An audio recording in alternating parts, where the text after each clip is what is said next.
l'Afrique, il n'y a pas l'Asie, là, c'est... Voilà. Alors, aujourd'hui, nous avons une visioconférence qui est... Une visioconférence.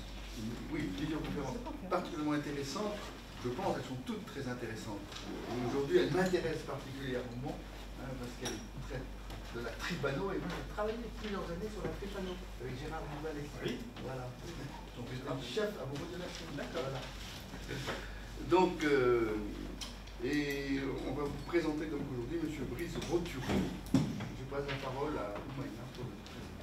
Alors bonjour à tous, c'est vraiment un très grand plaisir d'accueillir pour cette deuxième visioconférence de la saison Brice Rotureau, donc, qui est chef du groupe qui s'appelle Transmission des trypanosomes. Brice, il vient nous dire, et il est vraiment très content d'avoir effectué, on va dire, sa thèse outre-mer, notamment ça s'appelait comme ça. Il a obtenu en 2005 son doctorat en sciences de la vie de l'université Antilles-Guyane, mention très bien, avec les félicitations du jury. Le titre de sa thèse était Éco-épidémiologie de l'échymaniose en Guyane.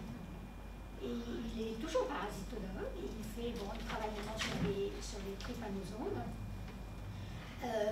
C'est un chercheur brillant ici, il a 41 publications, et il a participé à 14 conférences internationales, et il a également participé à l'organisation des conférences nationales et internationales. Il participe également à de nombreux enseignements, mais ça c'est notre mission à tous en tant que pastorien. Et Brice est fier d'avoir obtenu de nombreuses récompenses et distinctions. Il vient de me dire, ce vraiment dont il est le plus fier, c'est un prix qu'il a obtenu en 2008, qui est le prix Épidore, jeune chercheur en médecine et en écologie de la Fondation pour la recherche médicale, qui a été remis en main propre par la ministre de l'écologie à l'époque. En tout cas, nous, on le remercie infiniment. Son sujet aujourd'hui, c'est trypanosome. C'est donc qu'est-ce qui manque du point de vue de cette étude sur les trypanosomes. Merci en tout cas, Brice. Merci, madame. Est-ce que je peux vous demander un détail technique? Merci, comme d'habitude, de couper votre micro et on vous demandera au fur et à mesure, à la fin de la conférence, chacun à son tour de rebrancher votre micro. Merci beaucoup. Alors, bonjour à tous, et puis merci d'avoir répondu présent à cet appel, d'assister à cette conférence. Je voulais tout d'abord remercier les organisateurs de la conférence qui me permettent aujourd'hui de vous présenter ce sujet sur la trypanosomose humaine africaine. Alors, l'intervention d'aujourd'hui va être divisée en deux parties. Une première présentation assez générale de la trypanosomose, avec différents aspects qui couvrent vraiment l'ensemble des connaissances et des recherches actuelles autant que possible pour vous introduire le sujet. Et puis une seconde partie qui sera plutôt dédiée à vous présenter des résultats assez récents, qui sont pour certains pas encore publiés, qui sont réalisés à l'Institut Pasteur avec des partenaires que je vous présenterai dans quelques instants. Alors, je souhaitais d'abord revenir avec vous sur l'histoire de cette maladie. C'est une maladie qui est connue depuis fort longtemps, avec des pics épidémiques assez variables. La première trace écrite que l'on a, c'est celle de l'historien arabe Ibn Khaldoun, qui décrit de manière très très précise, sans qu'il n'y ait aucune ambiguïté possible, le décès d'un sultan, le sultan Mansa Jada. Et nous sommes au XIVe siècle. C'est la première description très très précise de la maladie. Et puis, quand on regarde dans l'histoire de cette maladie, depuis le début du XVIIe siècle jusqu'à la fin du XIXe, XXe, on sait que durant le commerce triangulaire en particulier, la maladie était bien connue, puisque les marchands d'esclaves avaient l'habitude de palper les ganglions cervicaux et ils s'étaient aperçus que les personnes présentant les ganglions cervicaux inflammés ne franchissaient pas complètement la traversée jusqu'en Amérique. Et puis, de 1740 jusqu'à 1902 à peu près, on a eu une succession de descriptions de plus en plus précises des symptômes chez l'homme, avec en particulier par des médecins militaires ou des missionnaires. On peut citer Kerandel ou Winterbottom par exemple, qui ont décrit de nombreux cas qui étaient de plus en plus nombreux sur toute la côte ouest africaine, de Luanda jusqu'à Dakar. Et puis, il a fallu attendre un événement important qui sont les travaux de David Bruce, un biologiste britannique qui a été envoyé en 1895 dans le Zululand, en Afrique du Sud, et qui a commencé à étudier cette maladie qui posait vraiment de gros problèmes pour les pays européens qui étaient en pleine colonisation et qui voulaient se redistribuer le continent africain, et qui étaient confrontés à des problèmes importants, impossibilité d'utiliser des chevaux et de déplacer le bétail dans certaines zones où proliféraient les fameuses glossines, les mouches tsetse. Et face à ces problèmes majeurs pour les pays coloniaux à l'époque, eh bien, chacun de ces grands pays a envoyé des équipes sur le terrain afin d'investiguer la cause et les moyens de lutter contre ce fléau. Et le premier à intervenir de façon notable, eh bien, c'est M. Bruce, qui était à l'époque en charge d'étudier la maladie du bétail, qu'on appelle le Nagana, une prolifération d'un trypanosome dans le bétail, et il s'est aperçu le premier que les symptômes observés chez le bétail étaient causés par un petit protiste retrouvé dans le sang qu'il a pu isoler, qu'il a pu étudier, et dont il a pu prouver que la glossine était l'hôte vecteur sur le terrain. Il a vraiment été le premier à démontrer ça, mais de façon notoire, hein, pour une parasitose humaine, eh bien, la découverte, la mise en évidence du rôle pathogène du parasite a bien été faite sur un trypanosome animal, sur un parasite animal tout d'abord. Et puis, il faut attendre 1901, l'isolement d'un parasite du sang d'un capitaine de vaisseau qui naviguait sur la Gambie. C'est M. Ford qui isole ce parasite, il envoie par navire, avec passage dans les rats, jusqu'à Liverpool, et à Liverpool, Dutton isole ce parasite et prend cette photo que vous voyez ici. C'est la première image de Trypanosoma brucei gambiense, le parasite qui est responsable de la forme chronique de la maladie. On va y revenir dans quelques instants. Et puis, je souhaitais avec vous partager d'autres noms, en particulier celui d'Eugène Jameau, qui est intervenu dans les phases de contrôle de la maladie. On va y revenir dans quelques instants. Et puis pour les pasteuriens, évidemment, comment ne pas citer les travaux de Laveran, Félix Ménil, et puis un peu plus tard Émile Roubaud, qui ont successivement étudié plutôt les aspects de la biologie cellulaire de ces parasites, leur façon de proliférer par fission binaire, et puis leur développement cyclique chez le vecteur. On en touchera quelques mots encore tout à l'heure. Alors, voilà le point épidémiologique de la maladie au cours du siècle passé. Alors on distingue trois grandes pandémies. Vous avez ici la seconde en cette fin du siècle dernier, début du siècle dernier, pardon. Et vous voyez un pic. Alors les chiffres que vous avez ici sont probablement largement sous-estimés, ça donne une idée des tendances, hein, bien évidemment. Et vous voyez que dans les années 1930, on fait face à un problème majeur. On a un très grand nombre de cas, et c'est là qu'intervient donc Eugène Jameau, qui va développer le concept d'équipe mobile, des petites unités très mobiles qui vont jusqu'au bout de la piste pour diagnostiquer les patients, pour cribler des villages entiers, des populations entières, détecter les patients, les traiter systématiquement. Et vous voyez ici qu'au cours des décennies qui suivent, eh bien, cette approche a véritablement prouvé son intérêt, et elle a été reprise d'ailleurs par la plupart des acteurs de la santé publique à l'échelle du continent. Et puis on arrive à la fin de la Seconde Guerre mondiale, après la Seconde Guerre mondiale, à l'époque de la décolonisation, la prise d'indépendance des différents pays africains, et qui, face à ce faible nombre de nouveaux cas, laisse un peu de côté la lutte contre la trypanosomose humaine africaine et priorise différemment leur investissement en santé publique.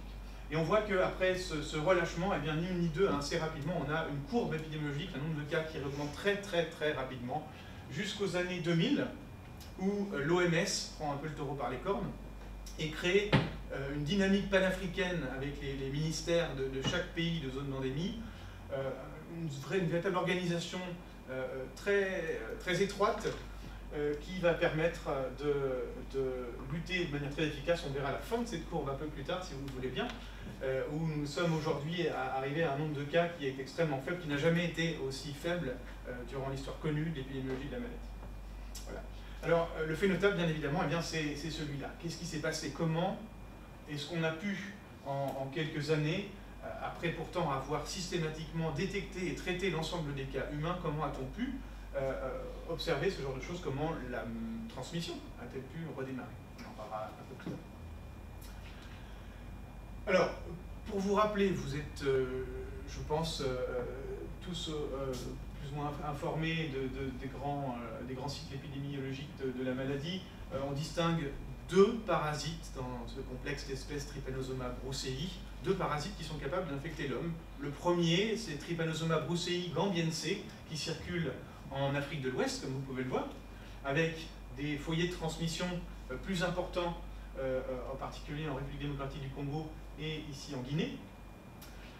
Et ce parasite est transmis par une mouche TC assez particulière, enfin précise, qui est la Glossina palpalis, qui est une mouche riveraine qui vit le long des galeries forestières, le long des cours d'eau dans la savane, et qui transmet ce parasite au sein de populations humaines principalement, mais également au sein de populations de mammifères domestiques comme les suidés en particulier, et il représente l'agent causal de 90% des cas, 98% des cas humains sont atteints donc, de maladie du sommeil causée par Gambiense. Et c'est la forme chronique de la maladie qu'il cause. Alors, en opposition à cette forme du parasite, eh bien, on a une deuxième espèce qui est Trypanosoma brucei rhodesiense, qui circule, lui, en Afrique de l'Est, mais qui ne concerne que 2% des nouveaux cas. Donc on a ici affaire à un trypanosome qui circule principalement au sein des équidés, des ruminants sauvages et domestiques, et qui est transmis cette fois par une autre espèce, principalement par une autre espèce de glossine, qui est la Glossina morsitans, la glossine des savanes, qui est capable de voler pendant plusieurs centaines de mètres pour atteindre son objectif. Et dans ce cas-là, on peut considérer que l'homme est un hôte accidentel, puisque la forme de la maladie va évoluer très très rapidement chez le patient. C'est la forme aiguë de la maladie. Notez que ce type de représentation est intéressant pour avoir l'idée d'épidémiologie globale, mais n'est pas très représentatif de ce qui se passe en réalité. On a une transmission qui est vraiment focale, avec des points très localisés, connus, où sont rassemblés les différents acteurs de la transmission, les trypanosomes bien sûr, les hôtes mammifères et les hôtes vecteurs et glossides. Avant que nous rentrions un peu plus en détail sur l'épidémiologie chez l'homme, je voulais simplement souligner qu'il existait le pendant de la maladie du sommeil chez le bétail, qui a également un impact majeur sur la santé publique en Afrique, en particulier causé par 3 espèces de trypanosomes, qui sont transmis également par des glossines, Trypanosoma vivax, Trypanosoma congolense et Trypanosoma brucei. Brucei, c'est la 3e espèce de ce complexe, qui inclut donc les 2 espèces pathogènes pour l'homme. Alors, pourquoi je vous en parle? Eh bien parce que cette maladie animale, le Nagana, a un impact énorme. On considère que c'est le premier poste d'investissement en santé vétérinaire à l'échelle du continent africain, avec un coût total estimé de la maladie de l'ordre de 4 milliards de dollars par an. Et un grand nombre de mortalités importantes chez le bétail. Et ça entraîne bien sûr une diminution de la production de lait, de la production de viande, de la force de travail, etc., avec l'impact qu'on peut voir. Et je vous en parle également parce que c'est une façon d'exemplifier à nouveau le fait que la maladie du sommeil, les trypanosomoses africaines, sont un exemple important d'une maladie qui ont façonné la morphologie du continent africain tel qu'on le connaît aujourd'hui.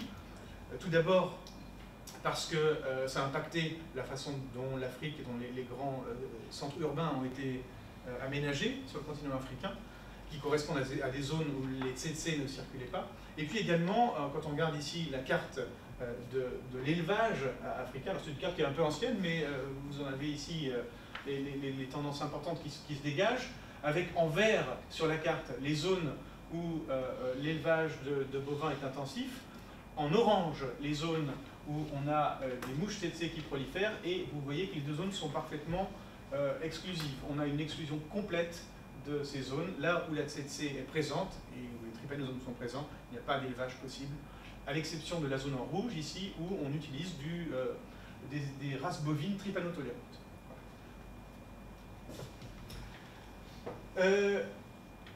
Dans tous les cas, nos trypanosomes sont transmis par la mouche tsetse, la glossine donc. Donc voici un petit aperçu, un vol de tsetse en version ralentie. Vous voyez que c'est un diptère strictement hématophage, les deux sexes, mâles et femelles, sont hématophages. Et contrairement aux moustiques, eh bien, ils ne vont pas aller prendre le repas sanguin directement dans le vaisseau, mais ils vont introduire leur proboscis dans le derme et dilacérer le derme et le tissu cutané pour créer une poche à partir de laquelle ils vont absorber le sang. Donc on a un prélèvement de 10 à 20 microlitres de sang par repas, à peu près tous les 2-3 jours. Et lorsqu'une glossine est infectée, eh bien, elle injecte un peu de salive qui contient des anticoagulants, des anti-inflammatoires et potentiellement des parasites qui vont envahir assez rapidement la circulation lymphatique, la circulation sanguine. Ils vont proliférer rapidement. Alors bien sûr, le système immunitaire va intervenir, en particulier le système immunitaire humoral, avec une production d'anticorps spécifiques dirigés contre la surface de ces parasites. Mais ces parasites sont capables d'effectuer la variation antigénique, donc de renouveler leur manteau antigénique de surface. On en parlera dans quelques instants. Et puis ces parasites prolifèrent à des différences en fonction de l'espèce. Et au bout d'un certain temps, il se peut qu'une glossine non infective vienne prendre son repas et ingère à son tour des trypanosomes qui vont ensuite accomplir leur cycle de développement dans l'autre vecteur. On considère aujourd'hui qu'il existe deux phases de développement du parasite. La première phase, c'est la phase sanguine, on vient de le voir, avec une prolifération de parasites qui mesurent une vingtaine de micromètres. Hein, on les remarque bien grâce à leur forme un peu fusiforme et à l'enroulement de leurs flagelles le long du corps cellulaire en forme de vrille, un trupanon, en grec la tarière, trypanosoma. Et en particulier, ce flagelle va leur permettre de se mouvoir, comme vous le voyez sur ce film, de manière très particulière. Alors, des amis et des collègues allemands ont pu mettre en évidence que la fréquence de rotation et le battement de ce flagelle était parfaitement adaptée au mouvement dans le sang, où la densité d'érythrocytes et la viscosité est très élevée. Et ce type de nage est parfaitement adapté pour les trypanosomes, qui leur permet de s'orienter face au flux du sang. Je vous ai mis ici un petit schéma de l'organisation générale d'un trypanosome, hein, donc un organisme unicellulaire, un protiste, avec un certain nombre d'aspects particuliers que j'aimerais soulever avec vous. D'abord, la présence d'un flagelle unique. Alors, le flagelle est bien attaché le long du corps cellulaire, hein. Il n'existe pas de membrane ondulante comme on le voit à tort dans certains ouvrages.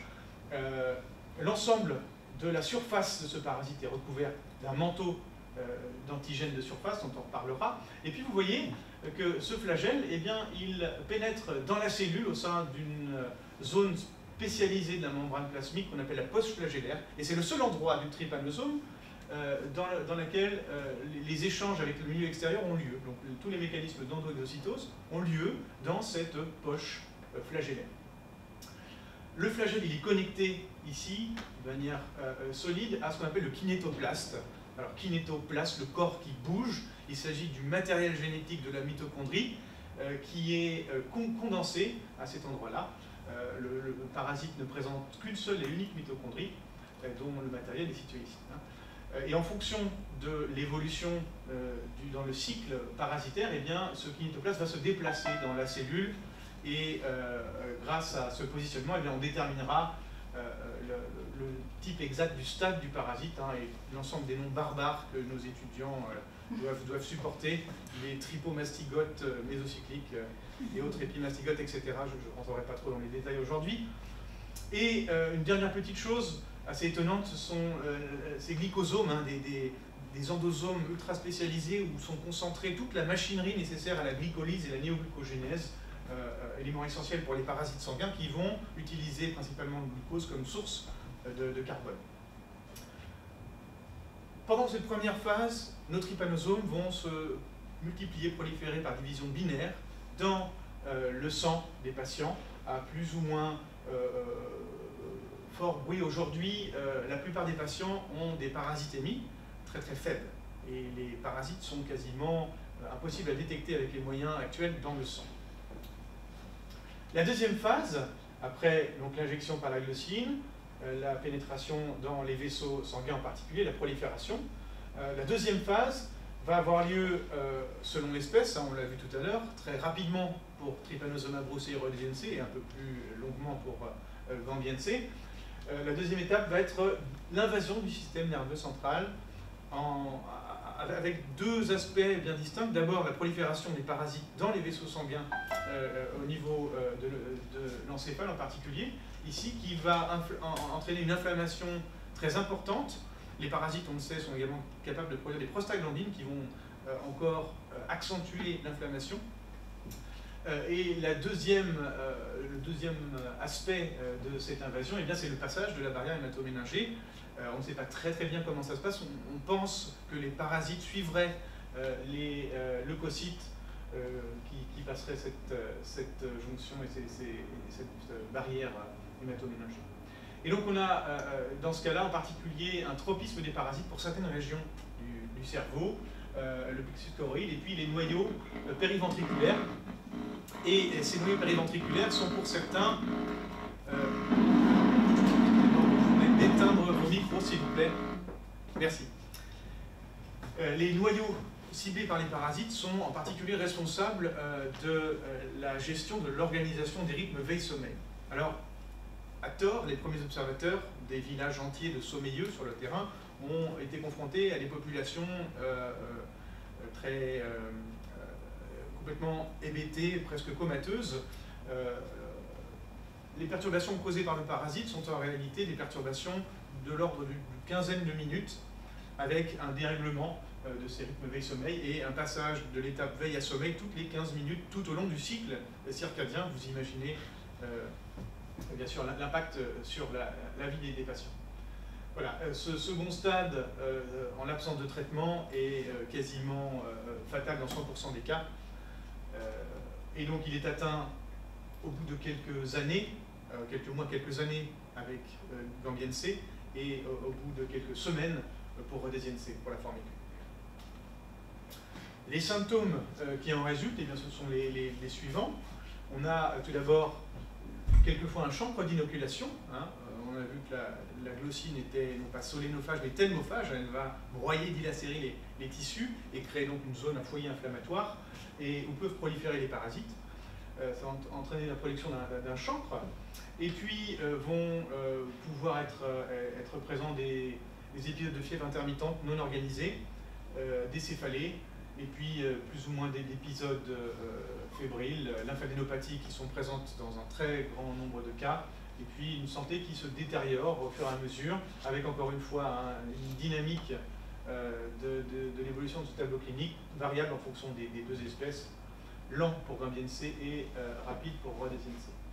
Et puis après l'invasion du système nerveux central, eh bien, on a des premiers signes plus importants qui apparaissent, anorexie, et puis l'apathie, lassitude, des épisodes de troubles du rythme du sommeil, épisodes neurologiques divers. On a un grand panel de symptômes différents ici, pour finalement un acheminement du patient vers la cachexie, les épisodes de coma, et puis la mort, donc en l'absence de traitement la plupart du temps.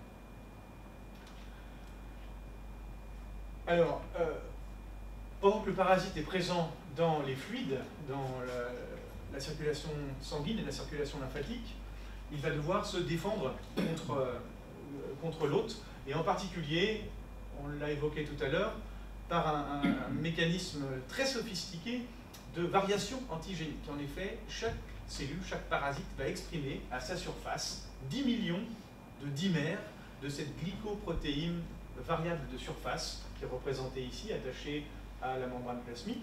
Et vous voyez que cette portion extérieure est hyper variable.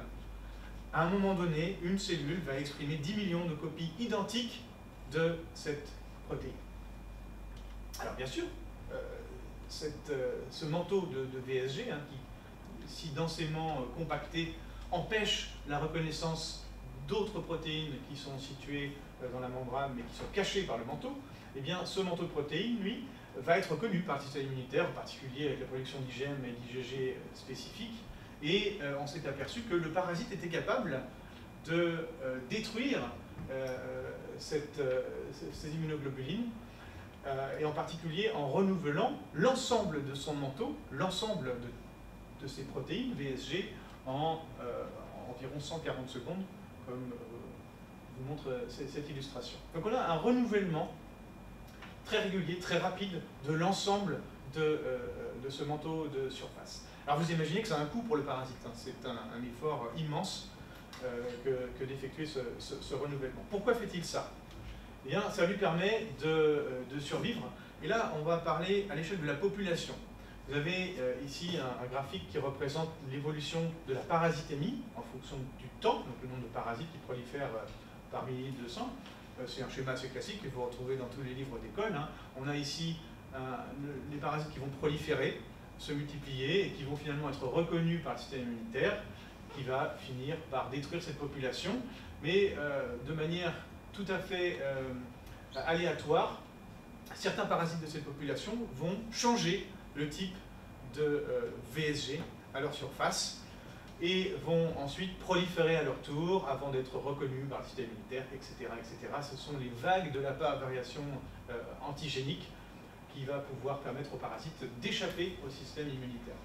Oui, c'est ce qu'on voit effectivement dans les livres d'école, mais récemment on s'est aperçu que les choses étaient un peu plus complexes que ça, puisque ces données ont été réalisées chez la souris, et vous voyez que chaque courbe correspond au profil d'expression d'un type de VSG, et vous voyez qu'au sein d'une population de parasites, eh bien, on a différentes sous-populations qui expriment différents VSG au même moment, avec des dynamiques assez différentes. Donc on est un petit peu loin de ce schéma en réalité.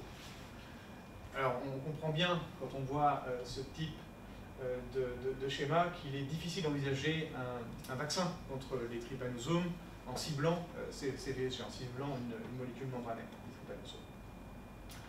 Alors, le trypanosome utilise ce système et il l'a poussé vraiment à l'extrême, un peu à la manière du répertoire immunologique des mammifères, chez l'homme en particulier. Et il est capable de modifier l'expression de ces antigènes de surface grâce à plusieurs mécanismes. Alors, son génome fait 26 mégabases, hein. On a 11 chromosomes qui portent environ 9000 gènes, et sur ces 9000 gènes, eh bien, 1000 sont dédiés à coder des protéines, des glycoprotéines variables de surface. 1000 sur 9000, c'est énorme. Encore une fois, un effort gigantesque pour le parasite en vue d'accomplir ce mécanisme de variation antigénique. Et pour permettre à certaines sous-populations ou à certains parasites de changer de manteau, eh bien, ils seront capables d'utiliser différents mécanismes. La première chose, c'est la conversion génique, hein. Donc on a ces 1000 gènes codants pour les antigènes variables de surface qui sont situés dans les régions télomériques du génome, et puis par crossing over, qui sont assez fréquents chez les trypanosomes, eh bien, on va pouvoir avoir un échange de séquences codantes. Alors à noter que chez les trypanosomes, on ne connaît que 3 promoteurs,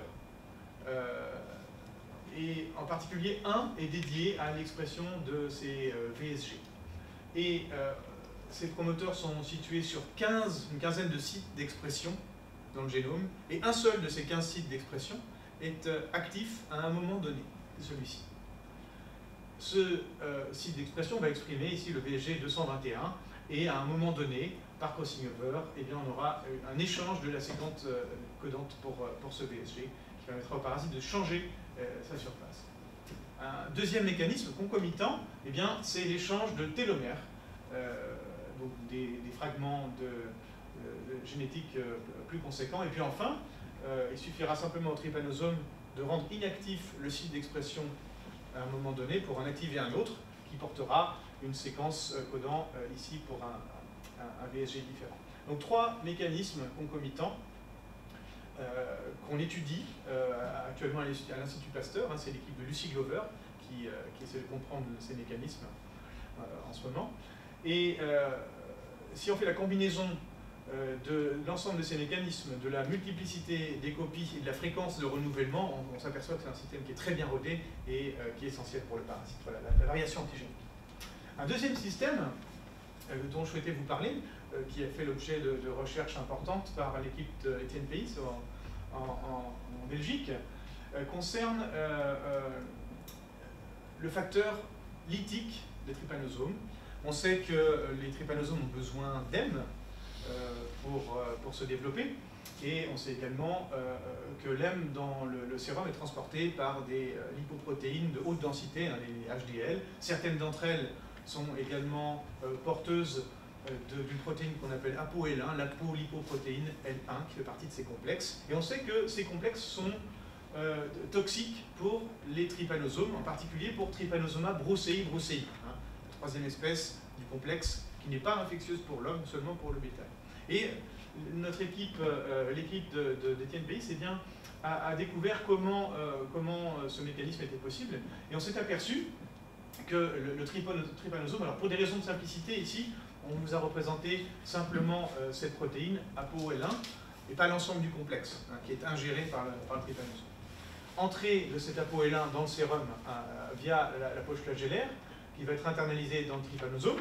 On va voir formation d'un endolysosome, hein, et puis on s'est aperçu que cette protéine ApoL1 présente dans le sérum humain va pouvoir s'insérer dans la membrane du lysosome, créer un pore, et le contenu de ce lysosome, les enzymes acides, vont se déverser dans le cytosol et tuer le parasite Trypanosoma brucei brucei, ce qui explique donc la résistance naturelle de l'homme à ce parasite.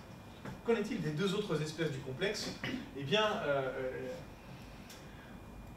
Trypanosoma brucei rhodesiense, qui est la seconde espèce la plus proche de Trypanosoma brucei brucei, est capable d'exprimer une protéine, SRA, associée à la résistance, qui va se lier à ApoL1 et qui va l'empêcher, qui va prévenir son insertion dans la membrane et donc l'empêcher de former un pore dans cette membrane.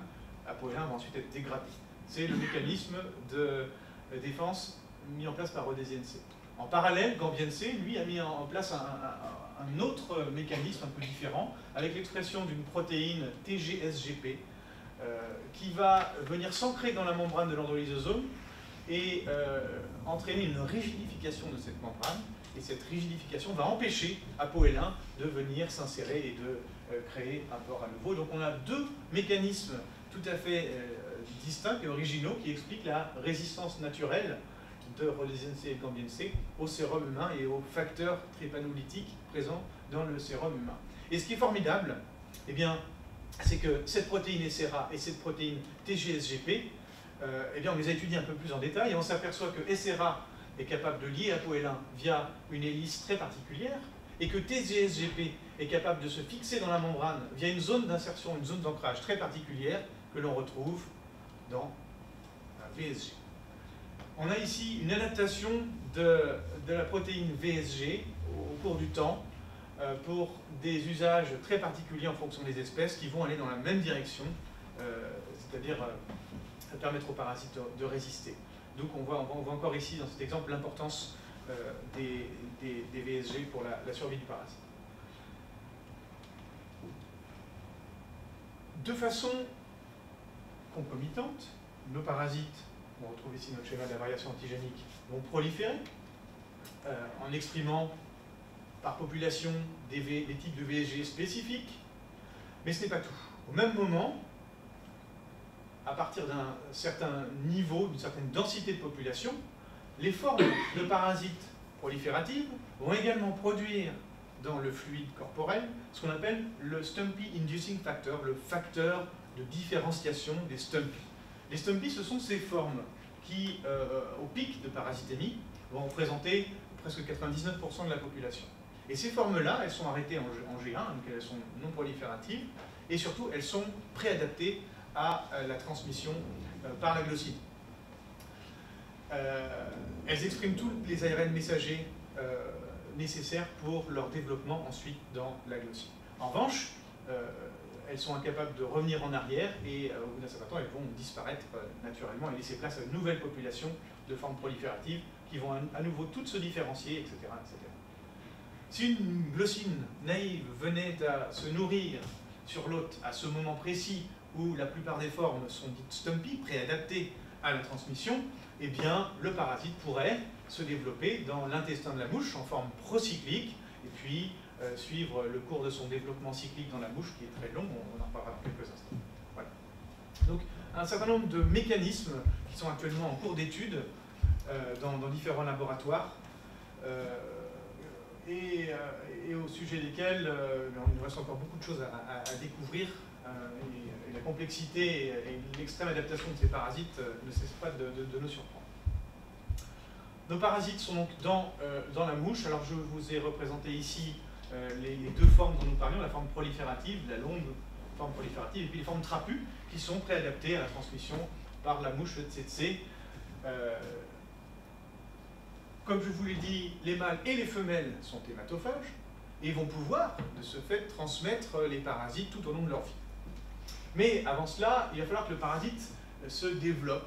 Alors, je vous avais parlé de la terminologie barbare et on va pas rentrer dans les détails du cycle, mais notez que le parasite va devoir se développer pendant au moins 3 semaines dans 6 organes différents. On parle d'une douzaine de différenciations différentes dans l'intestin et puis dans le cardia, dans l'ésophage et jusqu'aux glandes salivaires, où le parasite va s'attacher aux microvillosités de l'épithélium des glandes salivaires pour produire les formes infectantes, les métacycliques, qui sont libres dans la salive, prêts à être injectés à l'hôte suivant. Un complexe, donc un cycle très complexe, et parfaitement organisé dans le temps et dans l'espace, et qui va nécessiter pour les parasites un voyage assez long. Malheureusement, on n'a pas trop le temps de rentrer dans les détails, alors je ne vais pas m'appesantir là-dessus. Je voulais simplement vous montrer ça en image très brièvement. Voici une glossine qui va prendre son repas sanguin, qui contient des parasites. Les parasites vont directement aller être stockés dans le sang au niveau d'une poche qu'on appelle le jabot, une poche élastique qui va permettre à la glossine de s'envoler dans un endroit tranquille pour pouvoir commencer sa digestion. Voilà le jabot en question. Le sang qui contient les parasites va ensuite être acheminé vers le proventricule, le cardia, qui va sécréter la membrane péritrophique dans laquelle a lieu la digestion. Les parasites, au cours de la digestion du sang, vont se retrouver finalement dans l'intestin postérieur, où ils vont commencer à proliférer, à se différencier. Ils vont initier leur cycle. Vous les voyez ici par transparence à travers la membrane. Ces parasites-là ont été marqués avec des protéines fluorescentes au niveau du flagelle, et on peut les étudier ainsi et étudier leur développement. Et puis ces parasites, eh bien, ils vont s'allonger, ils vont migrer en groupe, ils vont faire le chemin retour. S'ils avaient la taille d'un homme, il leur faudrait nager pendant environ 12 km dans un milieu extrêmement visqueux, et puis ils vont arriver jusqu'aux glandes salivaires. Ça va leur prendre environ 15 jours à 3 semaines, et dans les glandes salivaires, donc ils s'attachent et ils produisent ces formes métacycliques infectantes. C'est juste pour vous montrer un petit peu les choses qu'on étudie. Et j'avance. Sont représentées ici les principales différenciations morphologiques de Trypanosoma brucei. Alors c'est valable pour les 3 espèces du complexe brucei. Vous voyez qu'elles sont nombreuses. Et ce qui est intéressant, lorsque l'on regarde le développement de 2 autres espèces, Congolense et Vivax, on s'aperçoit que le programme de différenciation est plus simple, que les zones des différents organes de la glossine parasités sont également restreints et différents. Et ça nous amène à envisager le fait qu'on a eu une longue coévolution de ces 3 espèces pour pouvoir coloniser simultanément un même hôte vecteur, une même glossine, sans nécessairement impacter le développement des autres. Et effectivement, sur le terrain, il n'est pas rare de trouver des glossines infectées par 1 ou 2 ou 3 espèces de ces parasites. Donc on a également ici une longue adaptation des parasites à l'hôte vecteur à la glossine. Voilà, après ces considérations biologiques qui me semblaient importantes de partager avec vous, on va revenir un peu plus à des considérations cliniques et sur différents points qui seront importants pour la deuxième partie. Le diagnostic actuel de la maladie du sommeil repose sur 3 étapes. La première étape, c'est une analyse sérologique avec un test d'agglutination rapide, hein, le CAT, le fameux CAT, une goutte de sang que l'on mélange avec un tampon qui contient des antigènes parasitaires si on a la présence d'anticorps. On a une précipitation, une coagulation de l'échantillon et le sujet est positif.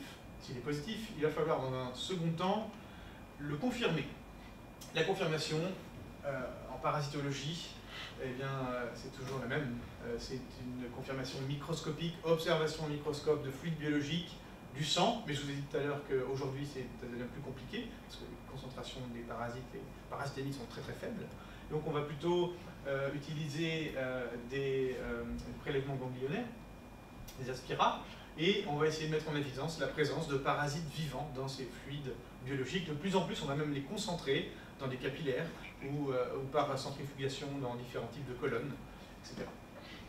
Et une fois la confirmation effectuée, on a notre patient qui est identifié, mais pour pouvoir lui donner le traitement adéquat, eh bien, il faut établir le stade de la pathologie, l'avancée de la maladie et en quelque sorte vérifier si les parasites ont passé la barrière hématoménagée, s'ils sont au stade 2.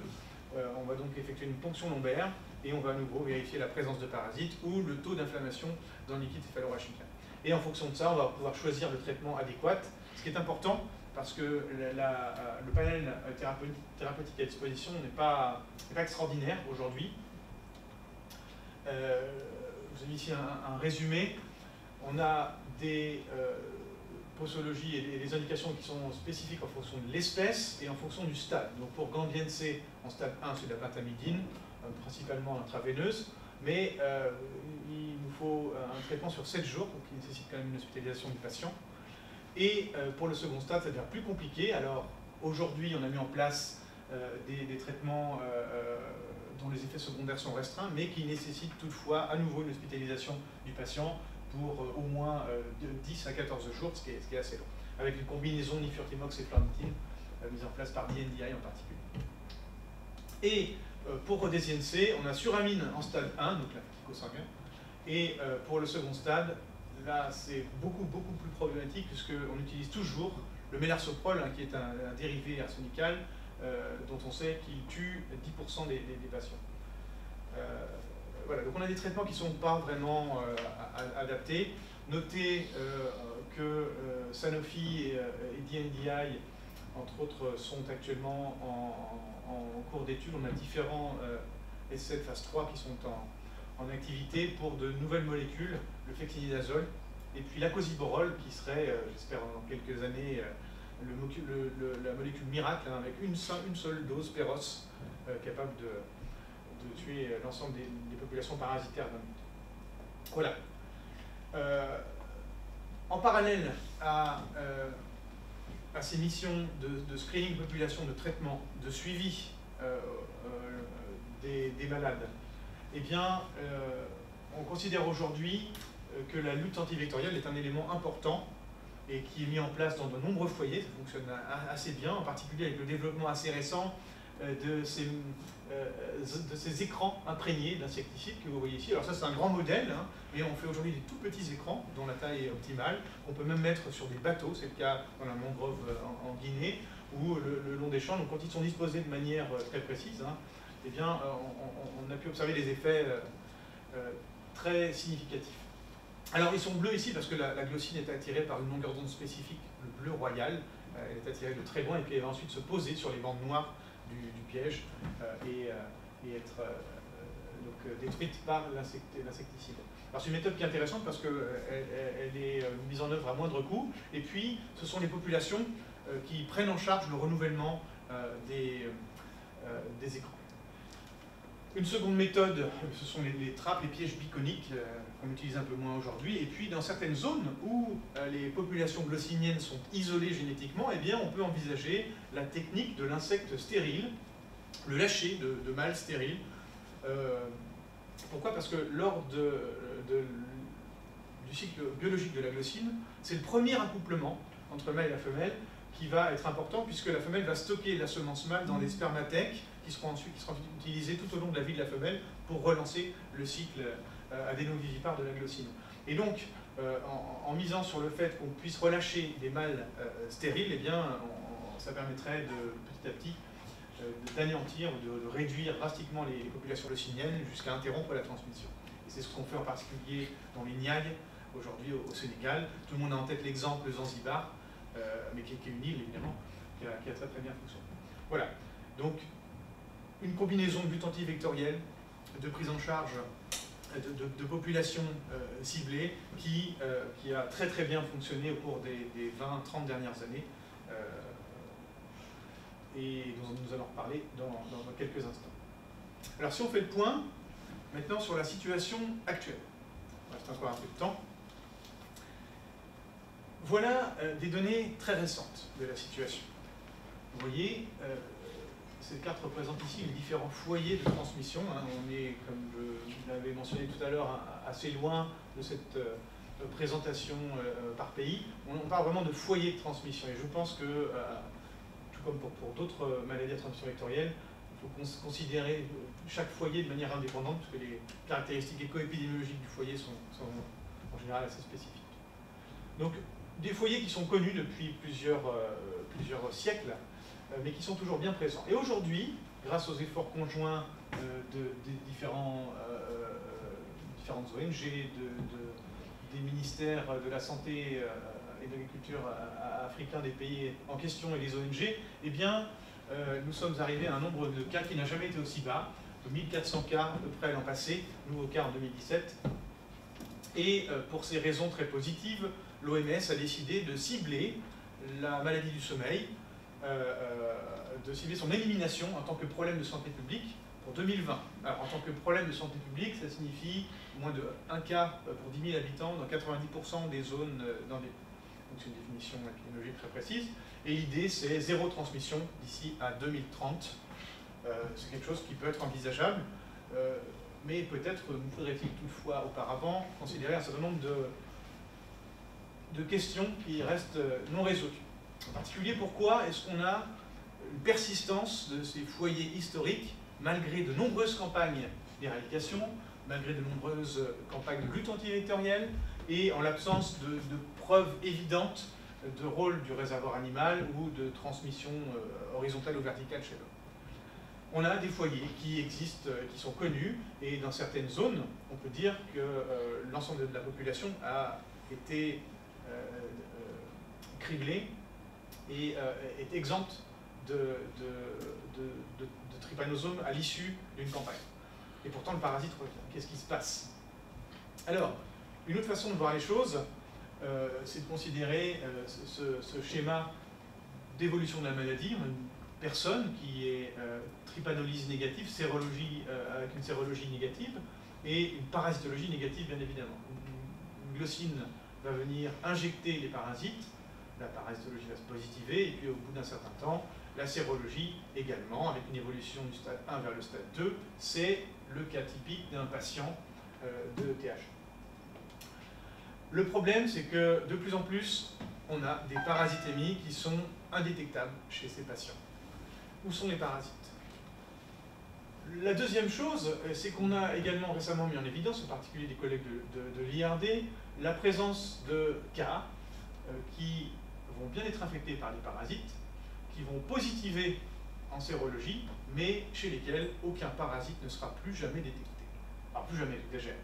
Soit ces personnes, au bout d'un certain temps, vont pouvoir évoluer vers un stade 1, soit ils vont rester comme ceci, donc sérologie positive et parasitologie négative pendant plusieurs mois, plusieurs années, ou soit ils vont tout simplement éliminer les parasites complètement. Donc, trois possibilités. Dans tous les cas, chez ces patients, par définition, on ne détecte pas de trypanosome. Encore une autre question, comment une glossine qui serait présente et qui viendrait se nourrir sur ces patients, qui viendrait prendre son volet alimentaire sanguine, pourrait-elle être infectée si on ne trouve pas de trypanosome dans le sang? Pour essayer de répondre à cette question, nous sommes focalisés sur un autre tissu en lien à l'interface entre le vecteur et l'hôte, enfin l'autre vecteur et l'autre réservoir, et qui est la peau. Je vous ai dit tout à l'heure que les glossines étaient thelmophages. Et elles présentent à l'extrémité de leur proboscis des micro-dents, sur le labellum en particulier. Alors, on ne les voit pas très bien ici, mais il y en a un certain nombre qui sont en dessous, et au moment de la prise de repas, elle sort ses dents, et puis elle va dilacérer véritablement le derme pour créer une poche qui va se remplir de sang, mais également qui va se remplir de tout le matériel environnant, la matrice extracellulaire et les cellules qui seraient présentes à cet endroit. Alors c'est une image qui a été réalisée au laboratoire par Christelle Travaillier, une postdoc dans mon équipe, et vous voyez ici une vue interne de la peau, le proboscis d'une tsetse qui va venir dilacérer le derme et injecter de la salive, vous voyez ici, voilà, avant de prendre son repas sans carte. Alors c'est fascinant, mais ça pose également de grosses questions. Si le patient présente une parasitémie inférieure à 0,1 parasite par microlitre et que la glossine prend un repas de 10 microlitres, comment les parasites peuvent-ils être transmis à la glossine? Alors nous sommes revenus dans la littérature et récemment un certain nombre d'observations intéressantes ont été publiées. Nos amis du CIRDES de Bobo, du Lasso, au Burkina, ont récemment mis en évidence que certains porcs domestiques, sans parasites détectables dans le sang, étaient capables d'infecter des glossines naïves mises à gorger sur leur peau. Ah, intéressant. Et puis plus récemment, des collègues de l'ITM d'Anvers se sont amusés à venir avec des vecteurs infectés qui ont injecté des glossines dans le derme de souris, et puis ils sont venus avec deux lots différents de glossines, un lot naïf mis à nourrir à l'endroit de la piqûre et un lot naïf mis à nourrir à l'opposé de la piqûre, juste après la piqûre infectante. Et on s'est aperçu que eh bien, les glossines nourries au même endroit que la piqûre étaient capables de réingérer les trypanosomes présents dans le derme avant que ceux-ci donc n'aient eu le temps de disséminer dans le sang. En revanche, les glossines mises à nourrir sur le dos, donc à l'opposé de la piqûre infectante, elles n'étaient pas infectées. Donc on a des parasites qui seraient potentiellement présents de façon extravasculaire dans les tissus accessibles par le vecteur. Et pourquoi pas la peau, donc. C'est ce que nous avons essayé d'observer ici à l'Institut Pasteur,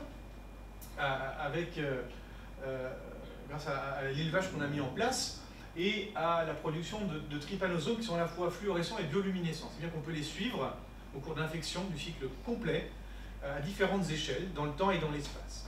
Et vous voyez ici, à titre d'exemple, 3 souris, une piquée par une glossine infectée, une piquée par une glossine non infectée et une non piquée en contrôle.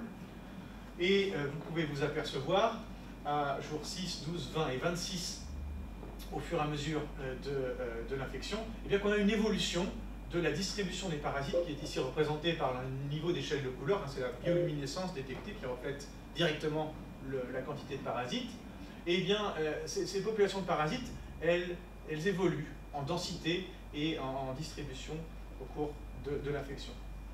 Et on s'est aperçu, chez cette souris piquée par une mouche non infectée et par une mouche infectée, que les parasites eh bien, étaient présents en grande quantité dans la peau. Alors on a essayé de quantifier tout ça. Vous avez ici le temps, la bioluminescence qui reflète la densité de parasites globale à l'échelle de l'individu, et vous avez ici la parasitémie, en rouge. Regardons d'abord la parasitémie, que l'on voit ici. Vous retrouvez les vagues de parasitémie qu'on a évoquées à l'instant. Et en bleu et vert, ce sont les niveaux de bioluminescence émis par les parasites dans l'organisme entier à différents temps. On s'aperçoit qu'on est capable de détecter les parasites d'abord dans le compartiment extravasculaire, qui se développe donc ailleurs que dans le sang, et ils y restent de façon plus stable en comparaison aux oscillations qu'on peut voir dans le sang. Donc on a une population de parasites extravasculaires qui est beaucoup plus importante que ce qu'on avait pu imaginer jusqu'alors. Alors on a essayé de les regarder de plus près, ces parasites, et vous les voyez ici en rouge, à côté de cellules marquées avec de la GFP, ce sont les cellules des vaisseaux lymphatiques et sanguins, et vous allez les voir en temps réel nager dans la peau, dans le derme, autour de ces capillaires. Donc ils sont capables de bouger, bien sûr, de se diviser, et ils sont quelquefois assez nombreux, ces parasites. Et ils sont bien extravasculaires. Alors, des parasites extravasculaires dans la peau, très bien. Est-ce qu'ils sont transmissibles? C'est la première question qu'on a pu se poser. Et pour ça, on a vérifié l'expression de certains marqueurs des fameuses formes Stumpy, dont je vous ai parlé à l'instant, hein, ces formes transmissibles qui sont non prolifératives et qui sont prêtes à être ingérées par la glycine et à initier leur cycle de développement. Et ce marqueur, c'est PAD1. Et vous voyez que dans le derme, eh bien, on trouve des trypanosomes qui expriment PAD1, ils sont donc transmissibles, ces trypanosomes du derme. Alors transmissibles, c'est une chose, est-ce qu'ils sont transmis, est-ce qu'ils sont ingérés par les glycines? Pour ce faire, on a mis en place un protocole assez simple, une souris ici, qui a été infectée naturellement par une glycine, que l'on observe à un moment où il n'y a pas de parasites détectés dans le sang, seulement dans la peau. Vous voyez ici les zones bioluminescentes. Et lorsque l'on gorge des glycines naïves sur une zone de peau non bioluminescente, sans parasites, eh bien on n'a pas d'infection, bien sûr. Et si on vient avec un lot de glycines et qu'on les met à gorger sur la région où on a des parasites dans la peau, mais pas dans le sang, et bien on s'aperçoit qu'on a des glycines infectées pour un tiers environ. On a ici démontré que les parasites de la peau étaient suffisants pour infecter les glycines. Et quand on va plus loin, quand on laisse les parasites se développer, eh bien on s'aperçoit qu'ils sont capables d'accomplir un développement jusqu'à des formes matures transmissibles. Et puis bien sûr, on peut reproduire l'expérience avec des souris chez lesquelles sont détectables des parasites dans le sang et dans la peau, et on obtient 64% d'infection à partir des parasites du sang, et si on combine sang et peau, eh bien on a 100% de mouches infectées. Alors, ces observations qui ont été réalisées donc, sur des modèles murins, qui constituent le seul moyen pour vraiment envisager ce type d'interaction entre le parasite et l'hôte, eh bien, on a été assez surpris d'observer ce développement parasitaire dans le compartiment extracellulaire, en particulier dans le derme, et ça nous a amené à poser un grand nombre de questions que nous essayons aujourd'hui avec de nombreux collègues de comprendre. La question du tropisme, pourquoi les parasites et comment les parasites sont-ils attirés par la peau? Est-ce que la réponse immunitaire est la même au niveau de la peau? Est-ce qu'ils sont capables de se différencier? Est-ce que les formes prolifératives se différencient en forme transmissible dans la peau ou pas? Quel est leur rythme de prolifération? Est-ce que la production, le switch de VSG est opéré à la même fréquence dans le compartiment vasculaire et dans le compartiment extravasculaire, etc., etc. Un grand nombre de questions assez fondamentales, et également un grand nombre de questions pratiques. Quelle est la réalité de ces observations dans des foyers de transmission? Est-ce que tous les réservoirs présentent des trypanosomes dans la peau?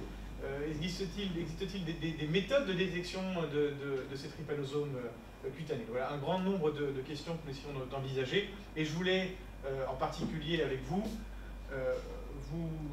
partager des résultats très récents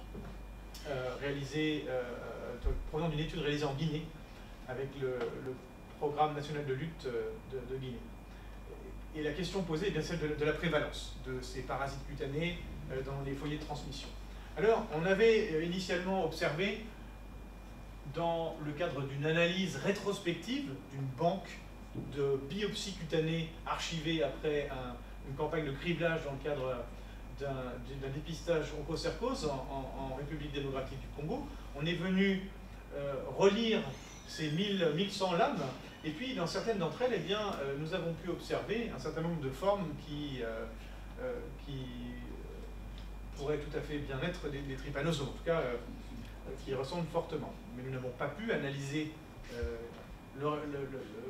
l'identité de ces souches, et nous ne disposions pas des profils cliniques des personnes en question. Donc l'idée a ensuite été de mettre en place une étude prospective pour vraiment répondre de manière précise et de quantifier ce phénomène. Est-ce que la peau humaine est vraiment un réservoir anatomique? Quelle est l'importance de ces trypanosomes dans la peau, chez les cas confirmés, et également chez ces fameux cas latents, ces patients qui sont séropositifs, mais qui ne présentent pas de parasites vivants dans aucun fluide.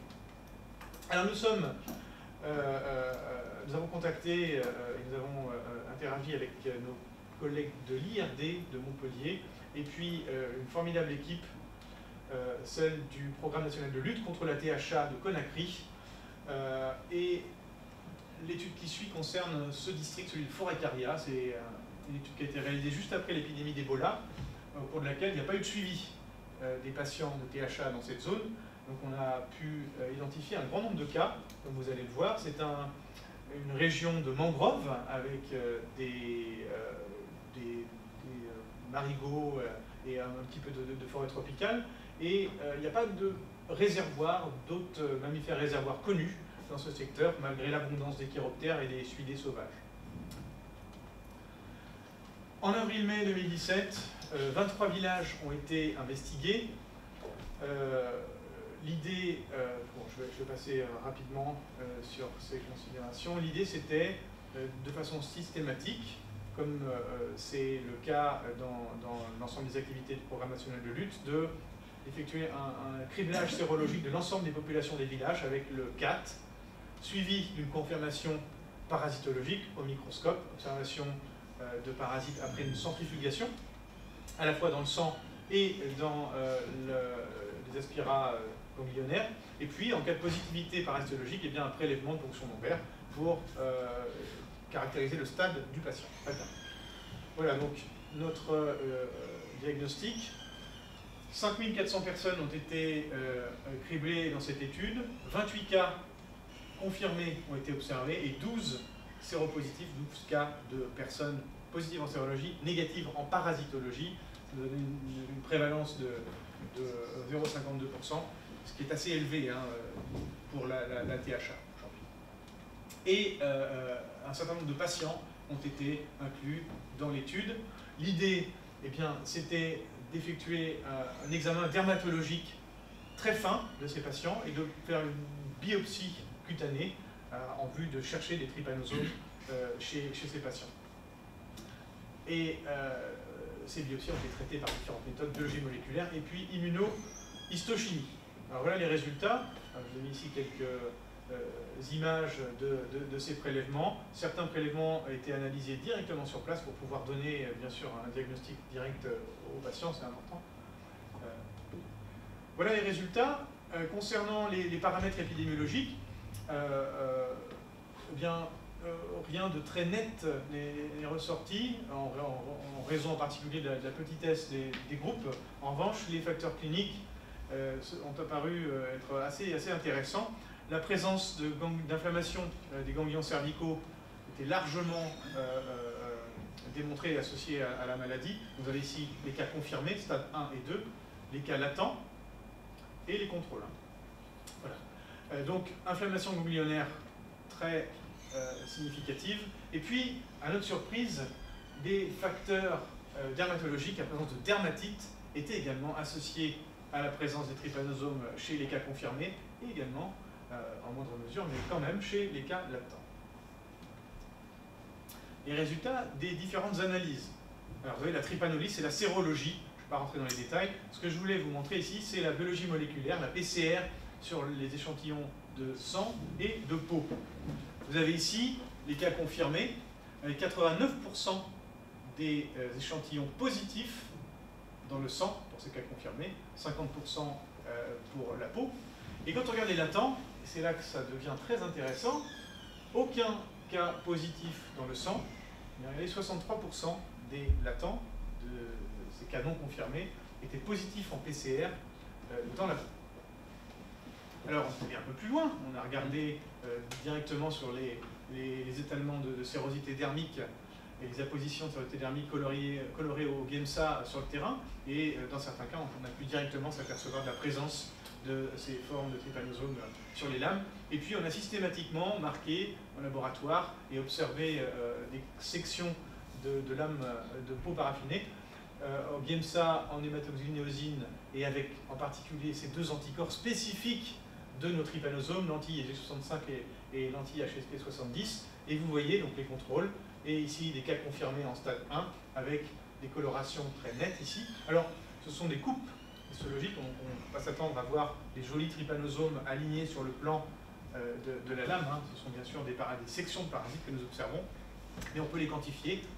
Voilà. Donc on a mesuré, quantifié tout ça chez les cas confirmés en stade 1, en stade 2, chez les cas latents, et les résultats de cette quantification, vous pouvez trouver ici les différents types d'analyses effectuées, et en particulier celle qui est certainement la plus probante, l'anti-ISG65, qui est spécifique de Trypanosoma brucei, avec 100% des cas confirmés et 100% des cas latents qui présentent une infection cutanée. Au total, ça veut dire qu'on a pu identifier des trypanosomes brucei, au moins brucei, dans le derme de 100% des cas. Et également chez tous les cas latents. Voilà. Par la suite, on a également essayé de pousser un petit peu l'analyse moléculaire et on nous sommes aperçus, dans certains cas, pas tous, c'était un peu compliqué, qu'il s'agissait bien de Trypanosoma brucei gambiense. Voilà, donc on a été confronté à, et nous sommes toujours dans ce cas, essayer d'avancer pour augmenter affiner notre compréhension de ces mécanismes et de l'importance de ces trypanosomes cutanés au sein des populations en zone d'endémie. Est-ce que ces trypanosomes cutanés pourraient constituer le lien manquant, le chaînon manquant responsable du maintien de la transmission? Alors avant d'aller plus loin, l'idée a été de modéliser ces résultats, et c'est ce que nous avons essayé de faire, en particulier avec les collègues de Glasgow et de Londres. Vous avez ici un schéma qui présente tous les paramètres importants et qui peuvent réguler la transmission des parasites. Alors on se situe dans le contexte de l'étude que nous venons d'aborder. Il n'y a pas d'animaux connus, donc on va se restreindre au réservoir humain. Et lorsqu'on modélise le R0, le taux de reproduction de la maladie, donc le R0, c'est le nombre de nouveaux cas issus d'un même cas originel. Pour la rougeole, par exemple, on est à 15, il faut au moins que le R0 soit au-dessus de 1 pour qu'on ait une transmission de la maladie. Et ici, la zone blanche correspond à un R0 supérieur à 1, donc un parasite qui est vraiment transmis. Et cette zone blanche, elle correspond à des piqûres au moins équivalentes à 30% sur les autres humains et un ratio TC humain équivalent à 10:1, ce qui est largement le cas dans le foyer de forêt carrière.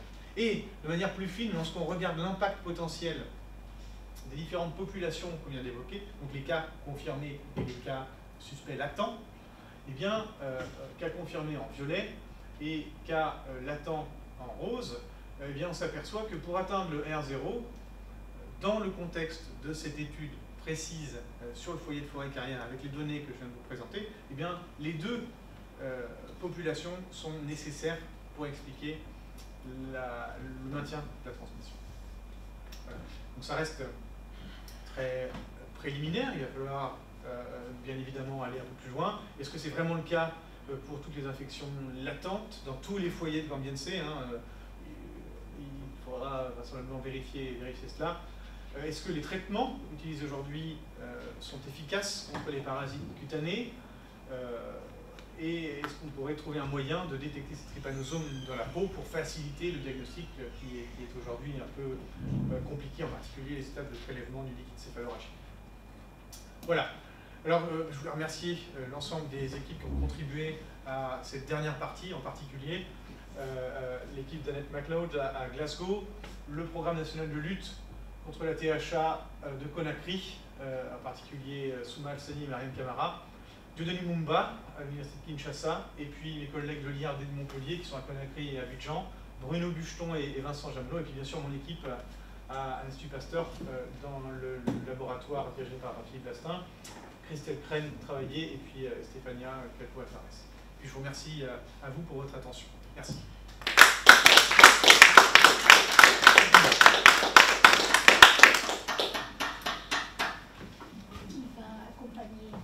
Merci beaucoup, Brice. C'était un peu long pour moi. Alors, merci beaucoup. Voilà, la discussion maintenant est ouverte.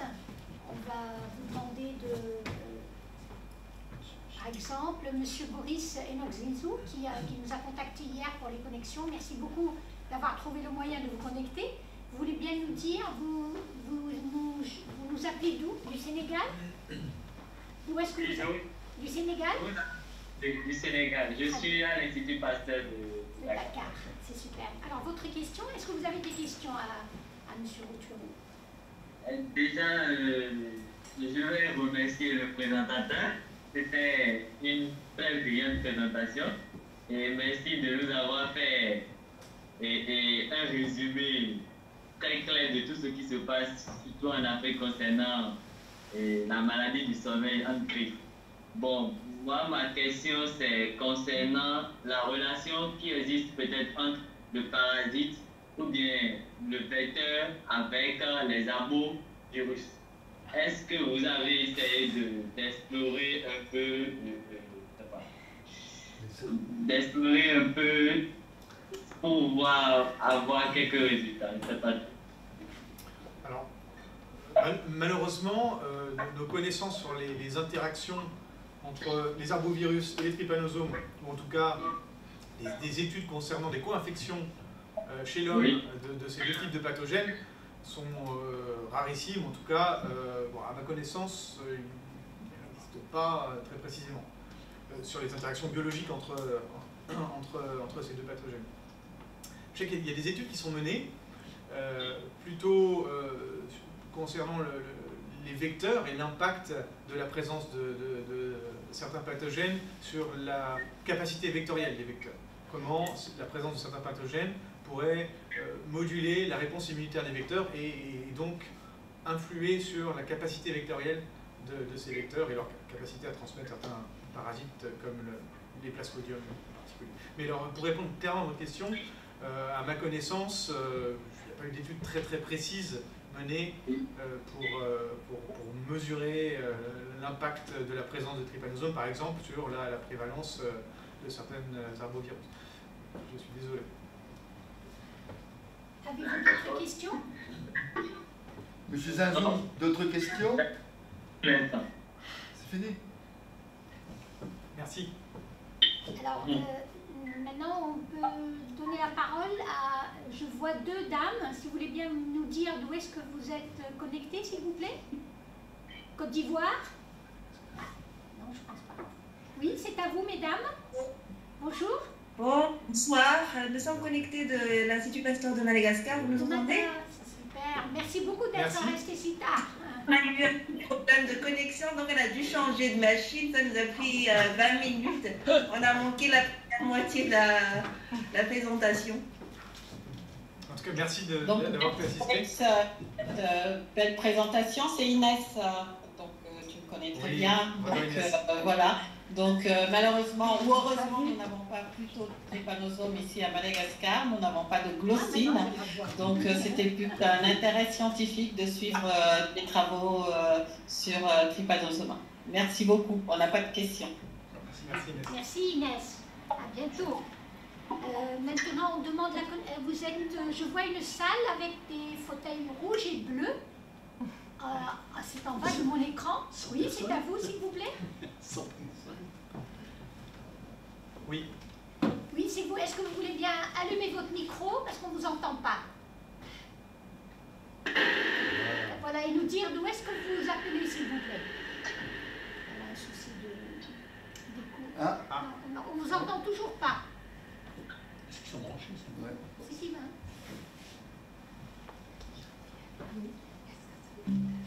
Ah, ça a disparu. Madagascar, oui, vous avez déjà. Vous avez déjà un souci. On ne vous entend pas. Votre micro est ouvert? Vous faites ici, mais je ne sais pas qui. Alors, est-ce que... Ah non, il fait Parce que ici tout dans à la Côte d'Ivoire est collègue. partie. Ils sont tous en train d'essayer d'arranger le système. Voilà.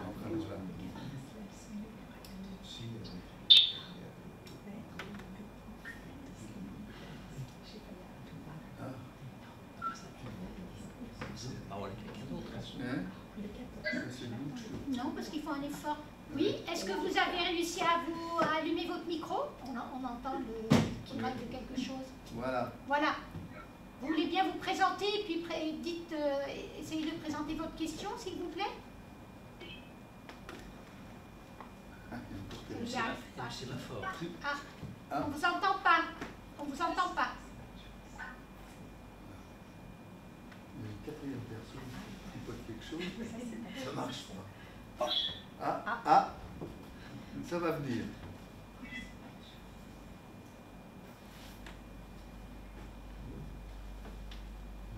Bon, il n'y arrive pas.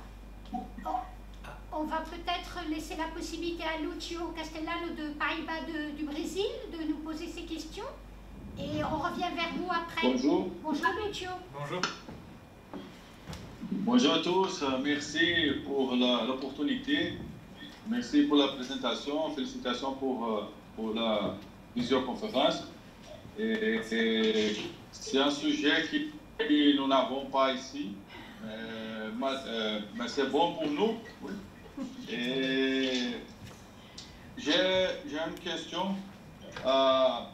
Le traitement, le thérapeutique, qu'est-ce que vous pensez pour le thérapeutique de la peau, comme en crème, le traitement topique, oui, et pas intravenous traitement. Et l'autre chose, c'est deux traitements, deux stratégies différentes sont plus intéressantes. Une pour le système nerveux central et l'autre pour la peau. Vous pouvez bloquer deux options. Merci. Merci pour votre question. Alors, pour répondre à la première question, celle du traitement topique, pour ceci, il faudrait savoir où se situent les parasites. Pour l'instant, les résultats préliminaires qu'on observe démontrent qu'ils seraient présents sur une très grande surface du corps, une très grande surface de la peau. Donc on partirait plutôt, pas sur une crème, mais sur une lotion qui puisse être utilisée pour badigeonner l'ensemble du corps. Je ne suis pas certain que ce soit une approche pratique. Une chose est certaine, c'est qu'on a deux molécules qui sont aujourd'hui en cours d'essai, encore en phase 3, en Guinée et en République démocratique du Congo. D'abord, c'est le flexinidazole, pour lequel une demande d'autorisation a été déposée et qui devrait, si tout se passe bien, en fin d'année prochaine, ou en début d'année suivante, être autorisé et être utilisé. Alors c'est intéressant, je crois qu'on a 4 à 6 prises Péros et ça fonctionne très bien. L'idée, c'est de s'envisager vers une absence totale d'hospitalisation. Et encore mieux, la dernière génération qui est en cours également d'essais cliniques en phase 3 dans les mêmes centres, avec des NDI, c'est l'acosiborol, qui est un oxaborol, et qui là a des effets très très très encourageants sur les stades 1 comme sur les stades 2, avec une simple dose Péros. Donc on espère vraiment que ça va aboutir. Ça permettrait évidemment de s'affranchir, donc avec très peu d'effets secondaires, ça permettrait de s'affranchir d'un certain nombre de prélèvements, en particulier le liquide céphalorachidien, la ponction lombaire, qui est un peu ennuyeuse. Voilà, donc on pourrait, alors on ne parle pas de MDA dans ce cas-là, mais on pourrait peut-être plus facilement traiter un grand nombre de cas et de cas suspects, de latents, etc. Mais effectivement, il faut s'assurer auparavant que ces deux molécules sont bien trypanosides pour les populations extravasculaires dermiques des trypanosomes. Ce qui est probablement le cas vu la composition du derme et l'accessibilité du derme. Voilà.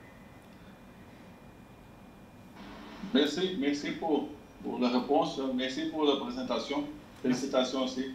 Merci à vous. Beaucoup. Merci, monsieur. Est-ce que l'Afrique a encore la possibilité de réparer le souci, trouver une solution pour la question? À vous la parole. Oui. Il nous entend. Allez, On peut ça marche pas. On est désolé. Ça marche pas. Désolé. Dommage. Il reste. Vas-y Pierre, on va après Adrien de Nantes. Merci beaucoup de toujours être fidèle. Oui, Oui, vous Adrien. m'entendez? Oui. Très bien, on vous écoute. Oui. Merci beaucoup pour la présentation, c'était très clair. Bon, c'est vrai que la Loire-Atlantique, côté trypanosome, c'est assez tranquille. Mais ce qui explique que j'ai pas dû pouvoir rameuter beaucoup de public aujourd'hui, mais voilà, en tout cas, merci beaucoup. Merci à vous d'avoir pu être présent aujourd'hui. Et bienvenue à nouveau, parce que je pense que vous avez eu des soucis de connexion à Abidjan, l'Institut Pasteur de Côte d'Ivoire. Est-ce que vous avez des questions? Abidjan. On ne vous entend pas. Ah, oui.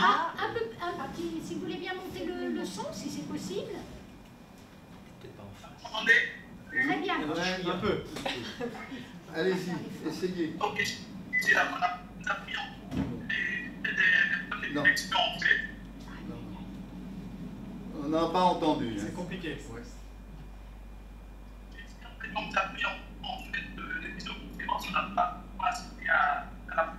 J'avais une question en fait, parce que est-ce que c'était des marques d'exposition par rapport à la DHA, comme on le parle de Du palu. Vous parlez d'exposition, de palu, mais on a du mal à distinguer, désolé. Les marqueurs d'exposition. Ah, voilà. Ah, vas-y, allez-y. Allez-y. Allez. On vous écoute. les marques d'exposition dans le cadre de la DHA, en fait. Est-ce qu'il y en a, comme on le voit dans le palu, avec des sanitaires? Alors, les facteurs d'exposition, Des marqueurs d'exposition. Des marqueurs d'exposition. Ah, d'accord. Ah, oui, D'accord, pardon. c'est Oui. Merci Maurice. Superbe. Alors, il y a effectivement des études qui démontrent que certains antigènes présents dans la salive de la glossine peuvent constituer des marqueurs intéressants pour estimer l'exposition de certaines populations aux glossines. Alors, ça a été pour l'instant utilisé de manière très restreinte dans certaines études. Et à ma connaissance, c'est pas quelque chose qui est pour l'instant en voie de généralisation. Mais ce serait effectivement une bonne chose pour essayer de rapprocher les différentes données de prévalence des cas confirmés, de suspicion de cas latents, et puis de mesurer l'exposition de ces différentes populations pour raffiner un petit peu la modélisation et la compréhension des mécanismes qui gouvernent la transmission. Oui. Et j'ajouterais qu'une troisième grande partie, un aspect important, serait la prise en compte des réservoirs mammifères sauvages et domestiques, qui pour l'instant sont largement laissés de côté et qui pourraient, on l'a vu tout à l'heure avec les porcs domestiques en Côte d'Ivoire et au Burkina, pourrait être vraiment important et avoir un rôle très important. Mais donc on manque un petit peu d'outils pour discriminer les différentes espèces et puis pour avoir une sensibilité suffisamment importante. Et jusqu'alors, on n'avait pas vraiment considéré que les parasites puissent se développer ailleurs que dans le sang. Et c'est pourquoi on se retrouve confronté à un grand nombre de questions qui remettent un petit peu en cause les dogmes de la biologie fondamentale de ces parasites et qui nécessitent des adaptations de notre compréhension. Voilà, donc il y a plein de pistes potentielles de questions et cette question effectivement de la combinaison de la mesure d'exposition aux glossines avec d'autres paramètres épidémiologiques serait importante. Justement, c'était la question que je voulais poser. On a fait le tour, je crois. Donc, Paris va peut-être poser des questions. Moi, j'en avais eu justement. Est-ce que chez les animaux domestiques, à part les surdés, on a recherché des trypanos comme réservoir animal? Parce qu'on a trouvé d'autres animaux. Voilà. C'est ce que vous disiez a priori non, mais est-ce que... Dans certains foyers, dans certaines études très précises, restreintes, on a pu détecter des trypanosomes chez des chèvres, des cochons, effectivement. Des gambianzés. Alors, c'est là qu'est le problème. On manque d'outils pour être certain de ce qu'on observe. Alors, a priori, Gambianzé a pu être détecté effectivement, chez les suidés, c'est sûr, chez les chèvres aussi, dans le bétail, mais la prévalence réelle est difficilement quantifiable avec les outils dont on dispose aujourd'hui. On a en ce moment vraiment des soucis pour discriminer les Alors, je crois me souvenir, c'est anecdotique, vous savez sûrement, c'est que la première fois, ça a été démontré dans les années 70 chez le porc au Liberia. Et c'était tout à fait intéressant parce que c'était dans des villages animistes.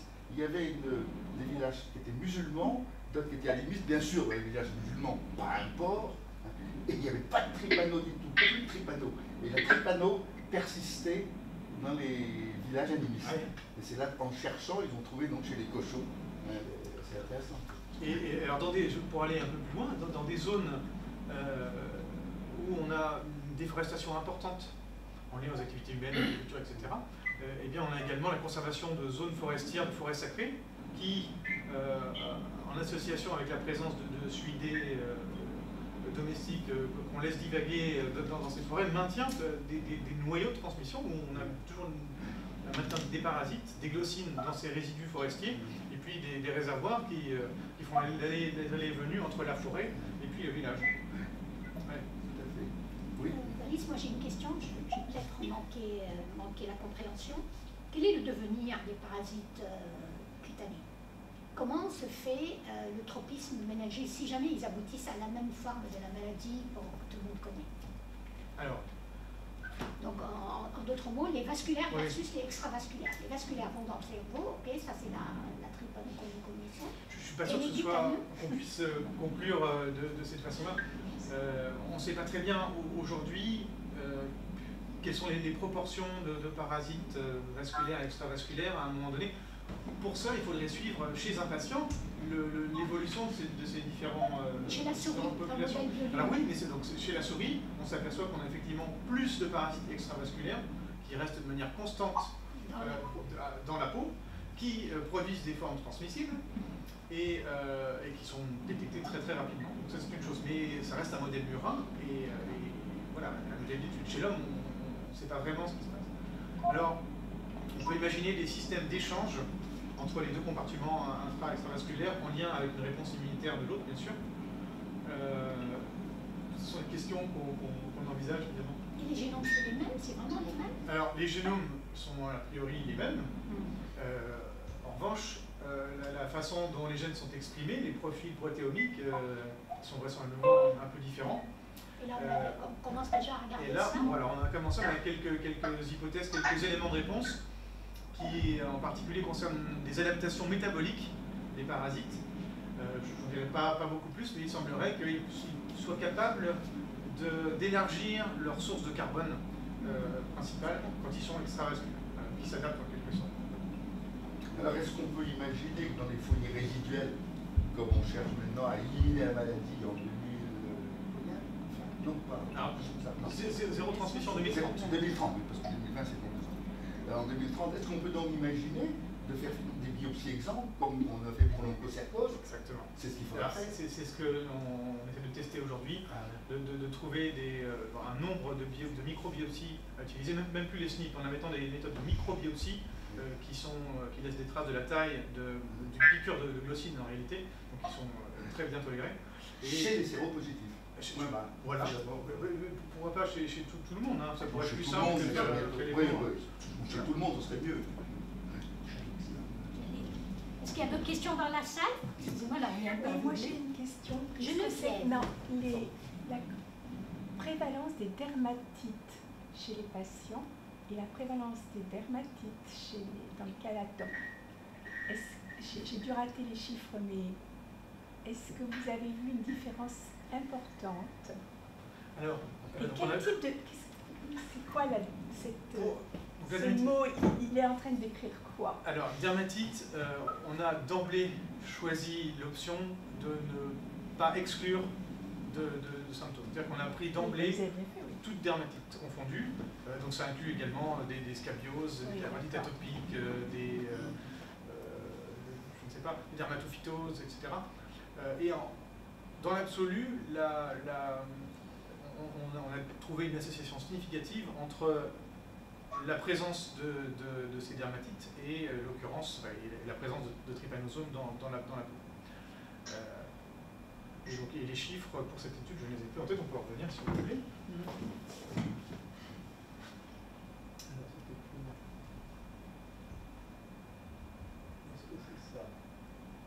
Voilà. Alors, on avait 83% de dermatites pour stade 1 et 2, et on montait jusqu'à 63% de dermatites pour les latents, contre 21% chez les contrôles. Donc on a vraiment quelque chose de solide, et on a été assez surpris de voir qu'on se rapprochait de ce signe très fréquemment comme ça. Et ça paraît difficile probablement, mais c'est des dermatites derme superficielle, ou bien est-ce que vous avez aussi éventuellement dans certains cas accès jusqu'à l'hypoderme et au fameux tissu adipeux? Parce que tout à l'heure vous évoquiez les problèmes de signature métabolique différentes. Et alors, voilà, je me permets de poser cette question. Un petit détail, pour effectuer cette étude, nous n'avons été autorisés qu'à prélever une seule biopsie de 2 mm de diamètre à un seul endroit. Alors, on a fait des analyses préliminaires. Et la profondeur de... Et la profondeur, on arrive précisément jusqu'au début du tissu sous-cutané, tissu adipeux sous-cutané. La plupart des parasites ont été trouvés au niveau du derme réticulaire. Pas nécessairement associés à des adipocytes dermiques, et on n'a pas vraiment investigué très en détail leur densité au niveau du tissu sous-cutané, adipeux sous-cutané, parce qu'on n'avait pas un accès à ce tissu, mais ça peut être effectivement, aux travaux de nos collègues portugais, quelque chose de très intéressant. On pourrait tout à fait imaginer également un troisième compartiment, qui serait le tissu adipeux, qui permettrait aux parasites d'être dans des conditions immunologiques plutôt sereines, enfin, des conditions protectrices, et en lien relatif avec la peau, avec une distance à parcourir vers les sites de prélèvement par la glycine assez faible. Donc c'est effectivement des choses qui sont tout à fait envisageables. Oui, je me permets de poser cette question par rapport au problème de la cachexie, alors là qui est vraiment dramatique dans les cas les plus chroniques d'une certaine façon. Parce que dans ces cas-là, il y a vraiment une fonte de tous les tissus, que ce soit cutané ou viscéraux. Alors, oui. Là, je pense que c'est un symptôme qu'on observe vraiment en fin de phase 2. C'est un peu dépendant. Aujourd'hui... c'est rare quand même, oui. Heureusement. J'espère. C'est non, mais je vous pose la question parce que... mais ça peut être en lien, peut-être. Hein. Maintenant... Merci beaucoup, Brice. Merci à tous. Il n'y a pas d'autres questions? Pas d'autres questions, mais je vais faire un commentaire parce que vous êtes en pleine commémoration là, de la Grande Guerre. Vous avez parlé de Jameau, bien sûr, mais c'est plutôt que Jameau s'est aperçu que la trépano est quelque chose de catastrophique. Et c'est justement pendant la guerre 14-18, Jameau travaillait à l'Institut Pasteur de Brazza, qui venait d'être créé depuis peu. Et au moment de la guerre était également en Afrique, bien sûr, parce que les troupes françaises et britanniques sont allées attaquer les Allemands au Cameroun.